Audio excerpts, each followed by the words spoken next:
Bienvenue dans Odyssée de la conscience. Je t'invite dans ce podcast à prendre le chemin retour vers ta nature profonde, en embrassant avec amour ton processus graduel, ascensionnel et libérateur. Ensemble, on plonge au cœur d'une humanité ordinaire et simple. Et de cet espace, on découvre cet océan de conscience silencieux qui vibre en nous tous depuis toujours. Le mouvement Odyssée de la conscience est rythmé de récits d'expériences, d'enseignements spirituels, d'échanges élévateurs, de conseils du cœur et de méditation pour activer en toi une perspective élargie du monde et de ton humanité. Je suis Léa, je marche sur un chemin d'éveil, de vérité et de libération depuis mon enfance et te partage les trésors que je redécouvre pas à pas. J'enseigne la méditation de pleine conscience, la méditation Vipassana, le Reiki et je suis aussi mentor de vie spirituelle. Respire en conscience, sens ton corps dans ta posture. Accepte ton état d'être tel qu'il est ici et maintenant et ouvre ton cœur à ces mots. C'est un épisode un petit peu spécial et aujourd'hui j'avais envie de vous emmener dans un tout autre univers, celui de la construction. Et c'est en lien avec mon nouveau projet qui s'appelle Le Socle, dont je vous parlerai un petit peu plus tard, qui est un parcours en 5 semaines en présence pour reconnecter à soi et surtout à ses bases intérieures et ses fondations.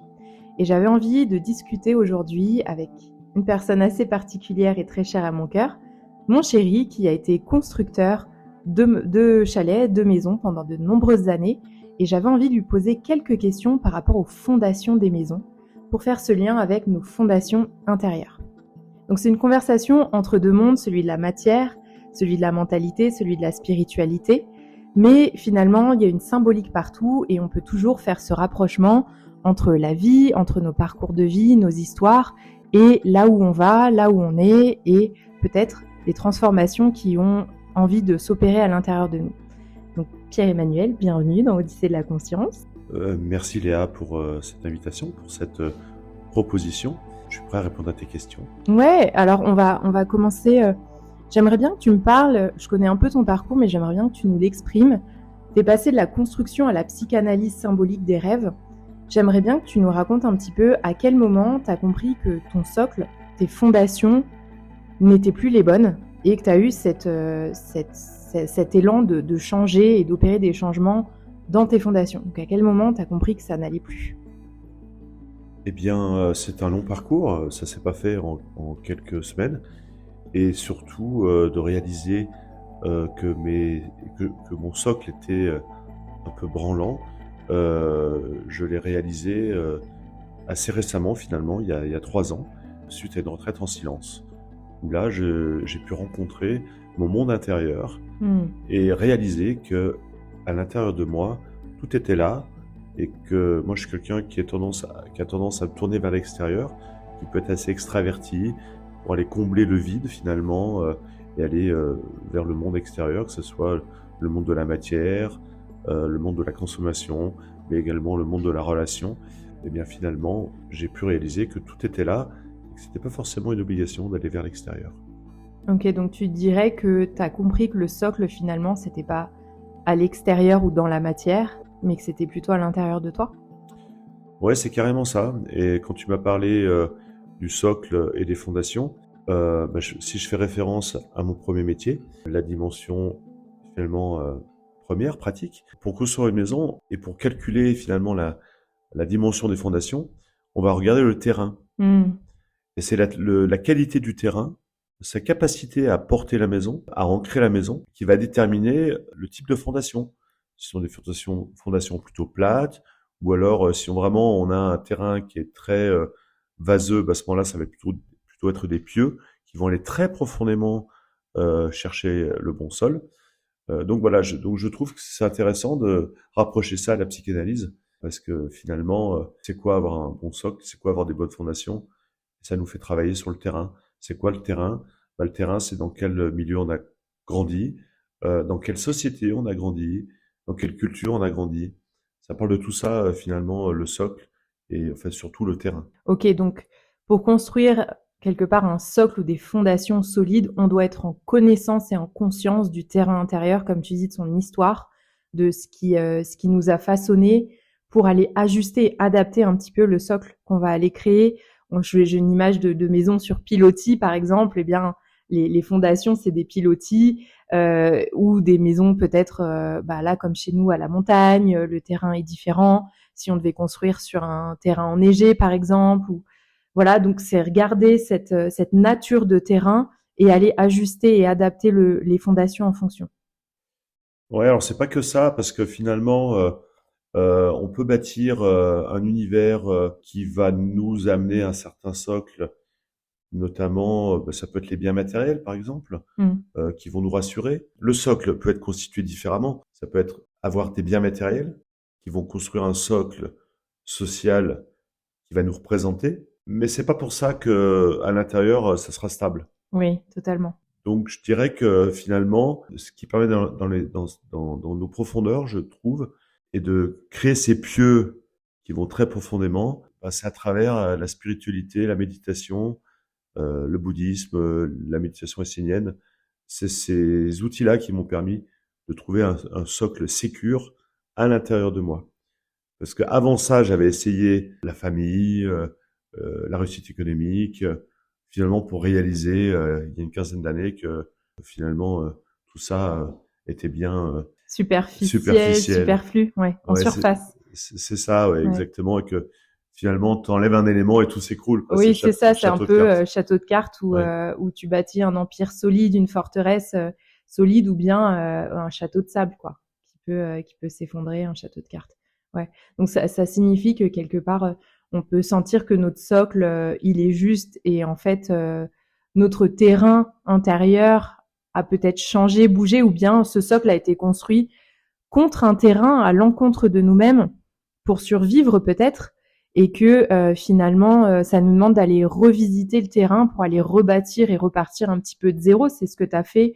Tu as repris un petit peu, tu as changé de vie, tu as quitté, tu as vendu des sociétés et tu es reparti un petit peu de zéro pour aller bâtir de nouvelles fondations plus profondes.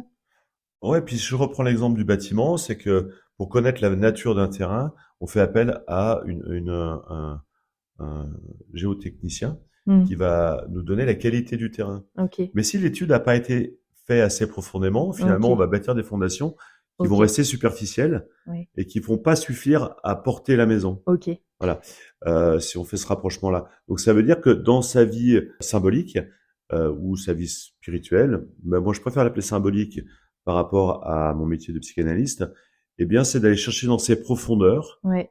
justement, grâce à ce travail symbolique, et puis voir que finalement, on peut les construire profondément ce qu'on n'a pas eu enfant. Mmh. Donc si, on fait le rapprochement par rapport à l'étude de la nature du terrain, finalement, c'est un chemin d'aller apprendre à se connaître et de connaître sa vraie nature avant d'établir une stabilité intérieure et finalement, dans la vie d'être humain, on est forcé d'aller bâtir une forme de sécurité, de stabilité par rapport à nos conditions de vie, à notre enfance. Et du coup, ça nous demande en tant qu'adultes d'aller réapprendre à se connaître, à qui on est vraiment, quelle est notre vraie nature, par plein de moyens différents, pour aller ensuite trouver la stabilité, le socle, les fondations qui nous conviennent vraiment, vraiment, vraiment, et qui ne soient pas illusoires ou basées sur un terrain méconnu ou faussement appréhendé ou peut-être la connaissance d'un terrain qui nous aurait été inculqué. On nous aurait dit t'es comme ça, t'es comme ci, t'es comme ça. En fait, c'est pas du tout la réalité. Donc, on construit des fondations sur une idée qu'on a de nous-mêmes, alors que c'est pas vraiment qui nous sommes. Donc, je ferais le rapprochement entre l'étude du terrain, ce serait la connaissance vraiment de soi, de ce corps, de cet esprit, de cette histoire, de la matière, pour aller bâtir la stabilité en accord avec ce terrain. Ce que je dirais aussi, c'est que finalement, ce qui fait socle, c'est pas forcément ce qui se voit. Oui. D'ailleurs, on peut voir que quelqu'un qui a l'air très sûr de lui, finalement, à l'intérieur, c'est peut-être pas forcément la même image. Donc, ça voudrait dire que, par exemple, on aurait une partie immergée de l'iceberg, une partie visible, et que la partie visible ne viendrait pas nécessairement refléter ce qu'il y a plus en profondeur, et que finalement, peut-être la hauteur d'un building ou d'un empire peut être fondée sur un socle ou des fondations pas très très nettes ou claires, pas très très saines, mais que la partie apparente pourrait nous sembler solide et stable. C'est un peu ce qu'on voit souvent, c'est que dans nos sociétés actuelles et occidentales, c'est que finalement, celui qui en fait le plus, qui manifeste le plus à l'extérieur une dimension sociale, n'est pas forcément la personne la plus stable à l'intérieur. Oui. Je trouve qu'on a beaucoup plus à apprendre des gens calmes, peut-être des gens qui sont plus introvertis. On a peut-être plus à apprendre d'eux que les gens qui parlent, qui témoignent, qui sont toujours... Qui étalent leur confiture, c'est qui étalent ça, leur ouais. culture. Ouais. Ouais, c'est intéressant. Je pense que on en revient à ce point que le socle, finalement, il est invisible, il est intérieur, il est intime, et que c'est pas nécessairement ce qu'on voit avec nos yeux à l'œil nu, mais c'est plutôt quelque chose qu'on va ressentir avec notre cœur. Exactement. Du coup, j'ai une autre question pour toi. Ce serait pourquoi on ne peut pas se permettre de bâcler ou d'aller trop vite quand il s'agit de bâtir ses fondations, son socle, ses bases? Oui, parce que, enfin, en tout cas, c'est ce qu'on voit quand même régulièrement pour ceux qui veulent entreprendre un travail et qui attendent des réponses rapides, en tout cas du thérapeute. Finalement, et c'est comme la méditation, c'est-à-dire que une méditation, une retraite, c'est à travers le temps long que le travail se fait. C'est un travail à long terme, je dirais, et même le travail sur soi, ça passe par des grandes désillusions, mais ça cache surtout derrière une grande victoire. Quand on a le courage, justement, d'accepter que c'est pas nous qui décidons, que ce travail se fait à l'intérieur de nous, parfois à l'insu de nous, Oui. dans la douceur, dans la Dans dentelle, la lenteur. dans la lenteur, et que ça parle aussi de confiance. Enfin, Jung, il parle du soi, hein, cette dimension intérieure qui demande à s'exprimer. Quelle place on peut lui laisser pour qu'elle puisse s'exprimer? Et cette place, ça passe par les rêves, les méditations, le temps long, les synchronicités. Mais tout ça, c'est pas quelque chose qu'on contrôle. Oui. Oui, il faut laisser faire, circuler et apprendre de la vie comme elle nous enseigne à son rythme. Il y a cette citation qui dit la nature ne se presse pas, pourtant tout est accompli. Et c'est comme une plante peut-être ou un arbre avant qu'il pousse, il y a un temps invisible où ce sont les racines qui s'ancrent, qui se connectent, qui se développent et la partie visible n'est pas encore là. On a l'impression qu'il se passe rien, mais en fait, en profondeur, il y a des choses très très importantes et précieuses qui se font sans que ce soit encore palpable ou qu'on puisse le ressentir. Voilà, faire confiance au processus. Faire confiance au processus. Exactement. Ouais, parce que finalement, si on bâcle ou si on regarde pas ses bases, ses fondations, j'entends par ici l'espace intérieur à partir duquel on va opérer dans le monde, à partir duquel on va faire des choix, on va agir, on va parler. C'est notre espace intérieur qui vient sponsoriser la personne qu'on est. Et donc, si on vient bâcler, si on regarde pas ça, si on n'y porte pas d'attention, finalement, qu'est-ce que ça nous coûte de pas passer du temps sur les fondations? Peut-être que la maison va se construire, mais que dans 5 ans, elle va devenir bancale, peut-être qu'il va y avoir des fissures, peut-être qu'il va y avoir un mouvement de terrain que les fondations ne pourraient pas supporter. Je sais pas, quel est le coût pour toi, peut-être en revenant au concret, à la construction, quel est le coût de ne pas s'attarder sur l'étude du terrain et sur le fait de bâtir un socle solide? C'est quoi le coût? Quels sont les risques? Très concrètement, un bâtiment qui se fissure, ça demande... c'est très, je trouve c'est un parallèle très intéressant et très analogue à l'étude, au travail sur soi, parce que finalement, aller comprendre pourquoi un bâtiment se fissure, ça sous-entend de faire des recherches dans les soubassements, justement, dans les profondeurs. Voilà. On parle de la même chose. Ouais. Et le danger, c'est que parfois, quand ces fondations ont vraiment été mal faites, il peut y avoir effondrement. Waouh. Donc c'est important de bien travailler cet endroit-là, d'avoir des bonnes fondations. Ouais, de repartir. On peut avoir l'impression qu'on doit repartir en arrière, mais en fait, on descend pour s'élever. On doit descendre pour élever l'immeuble. Les racines doivent s'ancrer, s'enraciner en profondeur pour que l'arbre puisse s'élever. Et j'ai l'impression qu'aujourd'hui, on est dans une société où Et on le voit, toi, en tant que psychanalyste symbolique, moi, je le vois aussi dans les accompagnements en mentorat, en Reiki et en méditation. On veut que ça aille vite, on veut que le changement soit simple, soit indolore. On veut teindre le t-shirt sale, en fait. On veut teindre le t-shirt, le changer avant qu'il soit lavé. Et pour moi, aller regarder les fondations, c'est aller d'abord faire un travail d'épuration, de nettoyage. Ben oui, tout comme dans le bâtiment, faire intervenir les bons interlocuteurs Oui. pour rénover ou restaurer le bâtiment. Et ben finalement, ça prend du temps Ça tout coûte ça. plus cher aussi, finalement, Ça parce coûte plus que le travail cher. qui est pas fait, Ça coûte plus on va le cher. payer. Mais quand même, il y a une chose qui est intéressante, c'est que en ayant le bon interlocuteur, on peut avoir un bâtiment qui est finalement beaucoup plus attrayant. Mmh. Donc Donc le ça bon peut, d'un point de vue interlocuteur. symbolique, faire un personnage beaucoup plus intéressant que ce qui pouvait être ce qui pouvait être avant. Ok. Et Voilà. tu veux, d'un point de vue symbolique par rapport au travail et cheminement personnel de transformation, le bon interlocuteur, ce serait quoi? C'est une très bonne question. Bah, ça peut être le bon psychanalyste, ça peut être Les bons conseils, les bons peut-être? conseils, mais bon, je me méfie des conseils parce Oui, que souvent les conseils parlent de la personne qui les propose, les bien sûr. conseils. Il y a une Donc, projection. je crois que chacun doit trouver son chemin finalement. Mmh. Ça peut passer par, bah, comme pour toi, pour le bouddhisme par Mmh. exemple. Moi, j'ai suivi d'autres chemins. Mmh. Bah, l'idée, c'est d'être curieux de la vie et d'aller chercher finalement ce qui nous parle le plus et d'écouter en présence ben, les éléments de la vie, les synchronicités qui finalement nous guident le chemin. Encore une fois, c'est faire confiance à la vie, au message de la vie, aux rencontres aussi, Ouais. et n'écoutez pas les conseils. Mmh.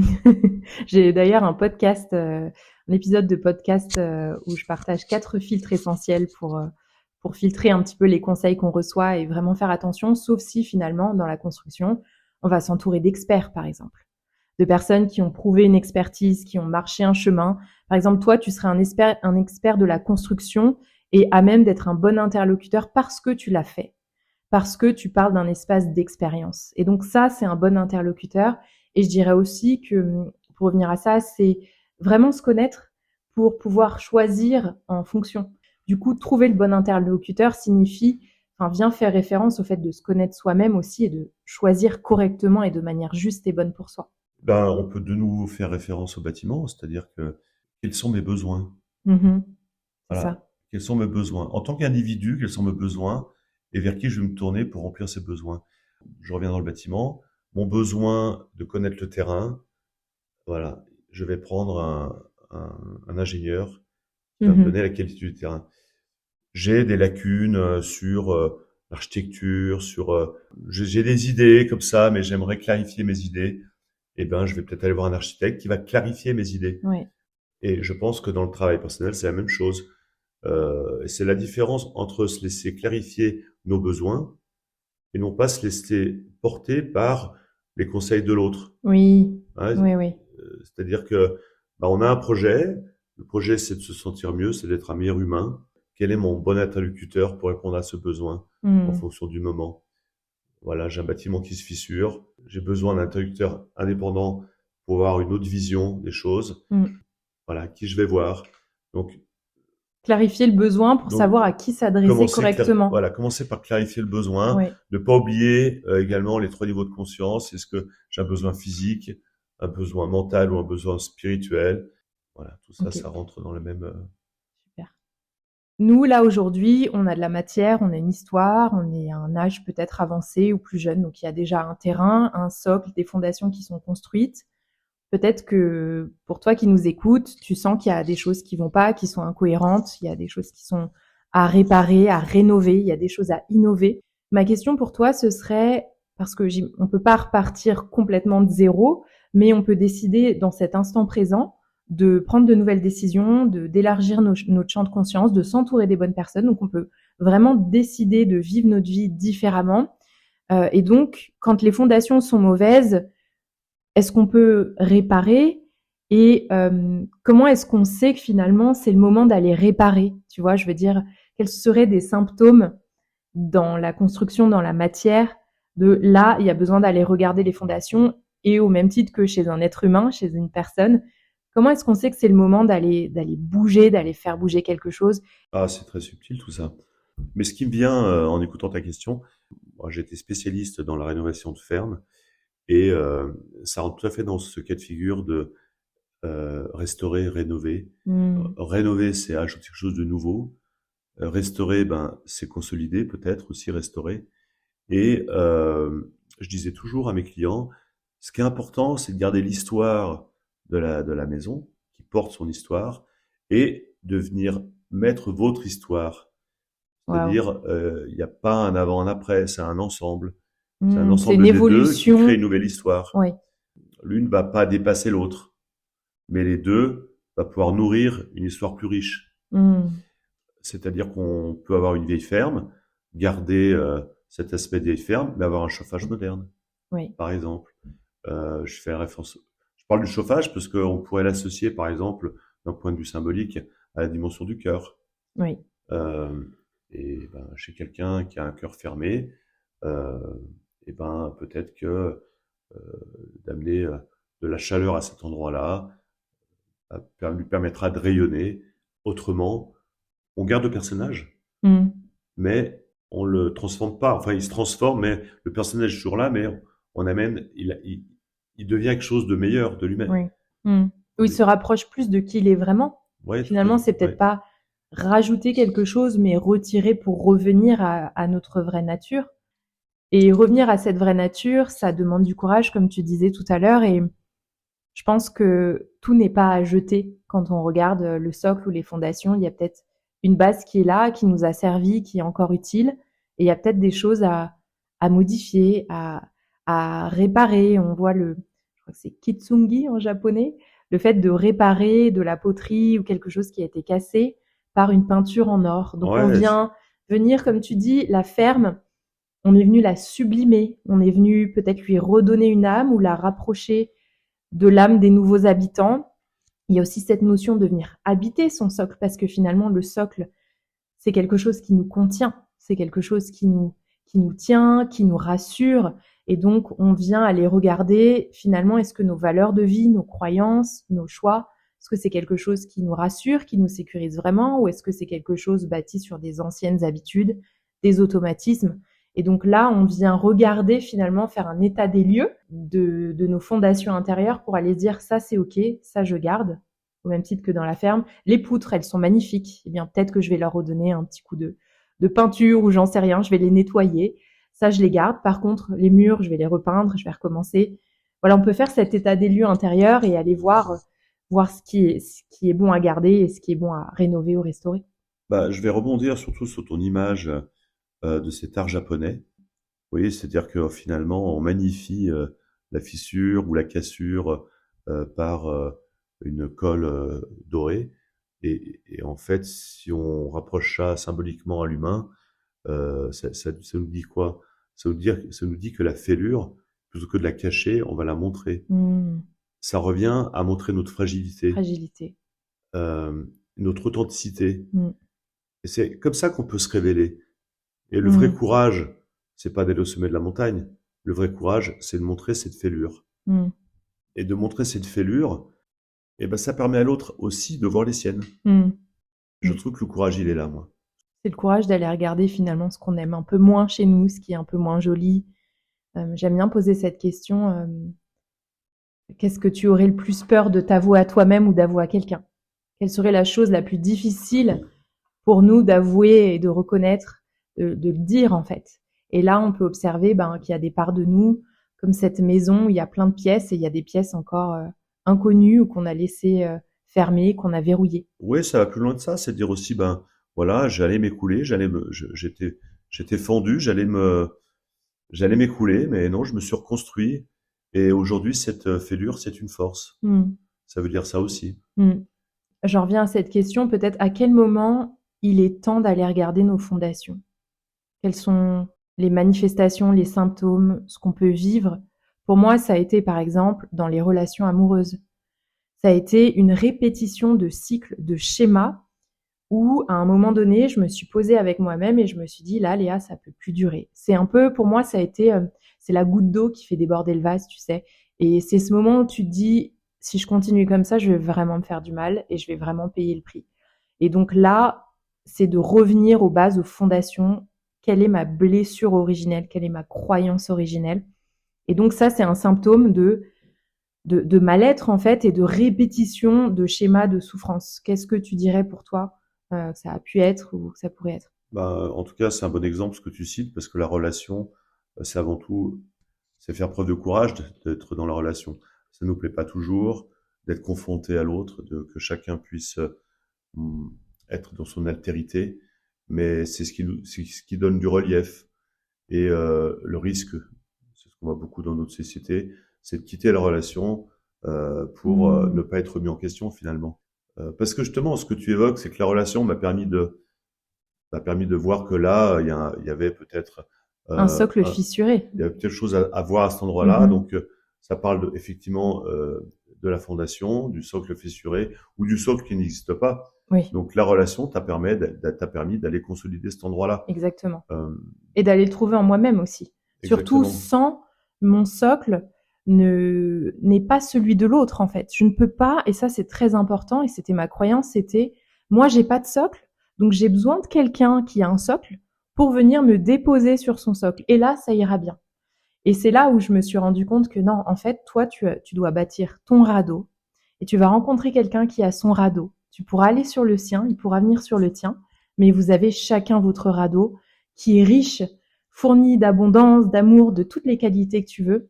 Moi, j'avais beaucoup cette image, je crois que j'en reviens au socle, en fait. C'est le radeau, pour moi, c'est ce qui navigue. Ça peut être un yacht pour toi, ça peut être un voilier, ça peut être une barque, peu importe. Mais c'est ce avec quoi tu navigues la vie qui va te porter quand il y a des tempêtes, quand il y a des moments de vie plus difficiles ou quand le ciel est bleu et que le soleil brille. Sur quoi est-ce que tu es déposé pour naviguer la vie? Donc pour moi, ce socle, et on arrive vers la fin de cet épisode, si je peux avancer vers une conclusion, une image, c'est ce radeau que tu bâtis toi-même pour aller naviguer la vie. Par contre, tu ne vas pas vivre sur le radeau de l'autre. Tu as le tien et l'autre a le sien. Ouais, alors le radeau et le yacht, c'est pas la même chose, hein. Bien C'est-à-dire sûr, que ce qui est intéressant, c'est de construire son propre son radeau, propre. effectivement, mais c'est aussi d'aller sur le radeau de l'autre parce qu'il y a de l'inconfort et de pouvoir revenir sur le sien, le radeau. Exactement. Mais l'inconfort, c'est souvent dans l'inconfort finalement qu'on voit où se trouve la fêlure Mm. et qui permet justement d'aller construire le socle. C'est une image très symbolique parce que le radeau, il est à l'intérieur de nous. Je dis toujours que notre cœur, c'est notre paradis portable. Notre corps est disponible à tout instant et on a tout déjà à l'intérieur de nous. Mais c'est peut-être ce jeu d'aller regarder un petit peu pour aller retrouver ce qui est déjà là, qu'on a mis de côté, qu'on a oublié, qu'on ne sait pas regarder. Cette citation que j'aime beaucoup qui dit que l'oiseau n'a pas peur que la branche casse car il se repose sur ses propres ailes. Donc on peut se déposer sur la branche de l'autre, sur le socle de l'autre. Mais si ça casse, sur quoi est-ce que je me repose? Complètement. Je suis entièrement d'accord. Je crois que la relation est essentielle. On a besoin de l'autre pour construire son propre socle, mais on remet pas la responsabilité sur l'autre. Mm. C'est notre responsabilité de construire notre propre socle. Exactement. Et l'autre n'est que le miroir qui nous permet Oui. de créer les bonnes bases Mm. et de créer le bon socle. Et de voir là où ça pêche un petit peu, là où c'est encore instable. C'est une conversation hyper enrichissante et ça nous ramène à quelque chose, une valeur qui est clé pour moi, c'est l'humilité finalement. C'est d'aller regarder avec sincérité, avec vérité, les choses telles qu'elles sont, en conscience de notre libre arbitre, de notre choix intérieur, d'être présent à soi-même, à sa vie.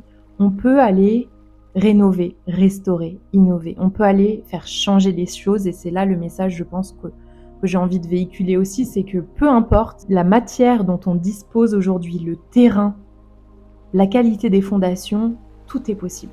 On peut tout changer, on peut tout transformer. Est-ce que tu confirmes que même si c'est fissuré, même si c'est moisi, même si c'est bancal, même si c'est instable, quel serait l'élément pour toi qui ferait que, pour moi, ce serait la prise de conscience et le choix intérieur? Ce serait quoi pour toi l'élément qui ferait qu'on va venir transformer tout ça pour aller bâtir un socle, un empire, un édifice à notre image et qui nous convienne et qui nous respecte? Pour moi, c'est le courage. C'est le courage, ouais. Le courage, ouais. Voilà, parce que c'est facile de reporter au lendemain, de prendre un verre, de fumer, de manger en excès, d'aller chercher à l'extérieur. Oui. Mais avoir le courage de construire un socle sécure, eh bien, c'est une autre histoire. Totalement. Donc, si je peux conclure aussi, ce serait finalement que peu importe ce qu'on cherche à construire, tant qu'on regarde sur quoi on construit.